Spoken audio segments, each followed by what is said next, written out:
My name is Mina Varsani. I'm a freelance medical writer and account manager, and I'm just going to talk to you a bit about day-to-day life in medcoms.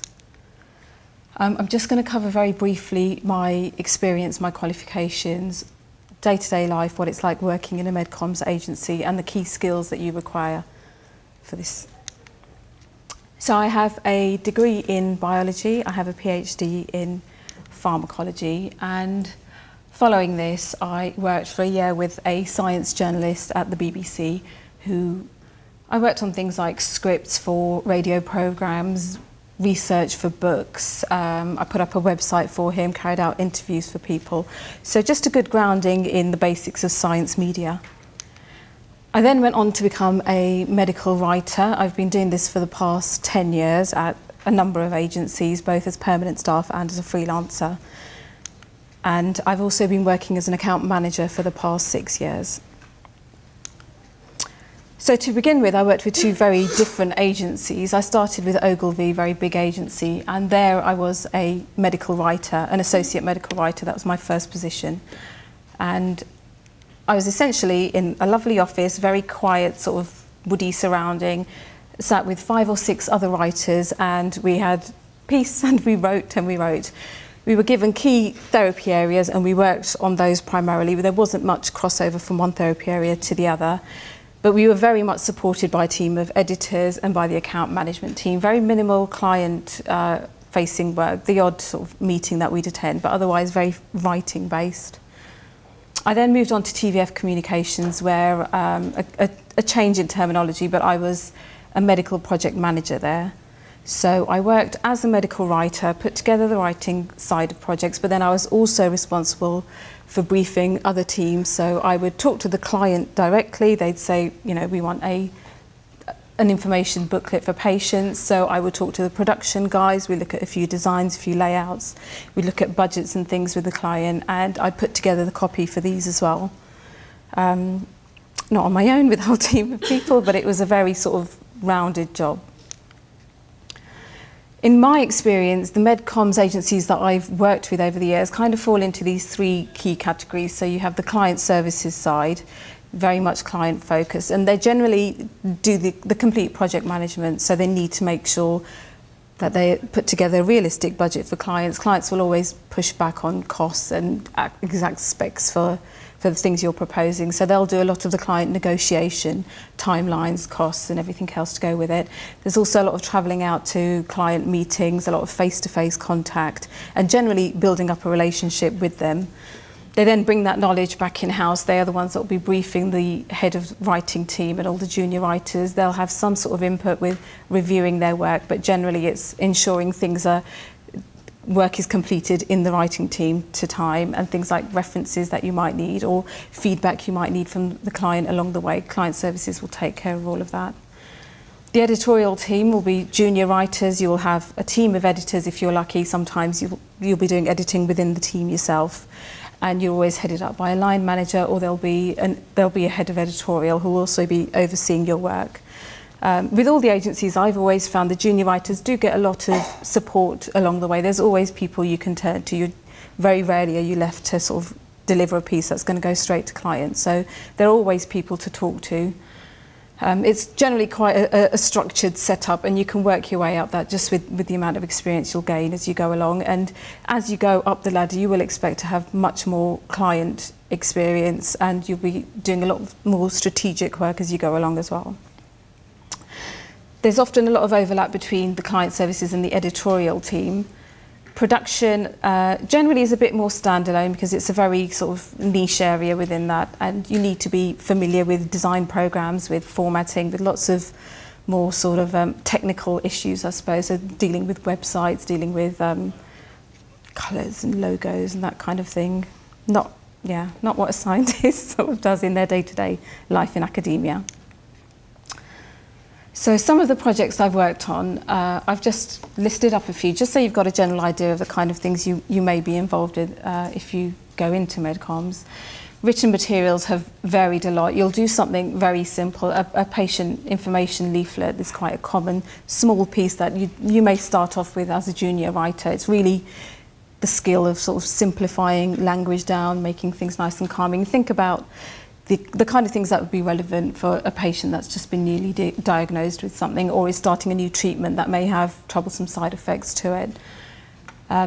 Product monographs are very sort of big, heavy pieces. They'll be a one-stop shop for a therapy area. They'll talk about the incidence, the prevalence of a particular condition. They'll talk about treatment options for that and your particular product at the end of the day as well, the pharmacology behind it, side effects, treatment, other treatment issues you may need to know. There's a lot of work on things like clinical papers, which I guess most of you will be used to from PhD days. Although you're doing the writing side of that, there will be a lot of liaising with experts in the field. You need to have the confidence to say, right, I'm writing this piece, I need to speak to X about, you know, get a bit more information on this, I need to speak to Y about somebody else. And I mean, by its nature, the people who have carried out this research are going to want a lot of input in what you write. There'll be a lot of back and forth, and it's something you'll gain confidence with over time, but it can be a big part of your job. In terms of multimedia projects, I've worked on websites, producing copy for this, sourcing images.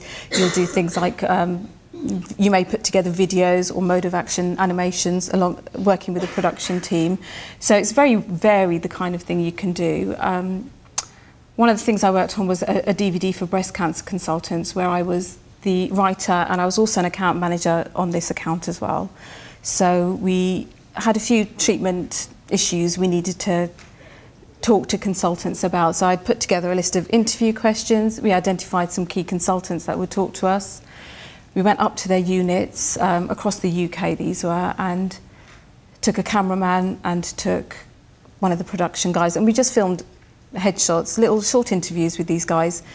Went back to our agency, edited them all down in the editing suite, and had a nice little DVD to hand out at meetings containing just little snippets of the point of view of a consultant, little mode of action animations, little presentations that they could then go away and use at their own meetings.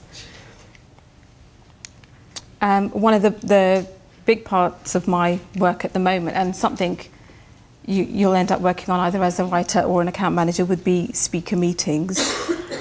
I'm working on a standalone meeting at the moment, so we have 9 faculty members, and I've been involved in talking to the client, putting together an agenda for this meeting, having suggested titles for this, then going out, doing some research and finding out who would be key ideal presenters for these, contacting the speakers, asking them whether they'd like to present at this. We've now got a final list of faculty. I'm contacting all of them to say, please, can you send me your presentations? If you'd like us to write your presentations, we can set up teleconferences and we can get that process kicked off. I would then go on site to the meeting. Speakers will always have last-minute changes to their slides when you get there, so I would just help to facilitate that, taking any amends they may have. Make sure slides and things are ready to go for the meeting.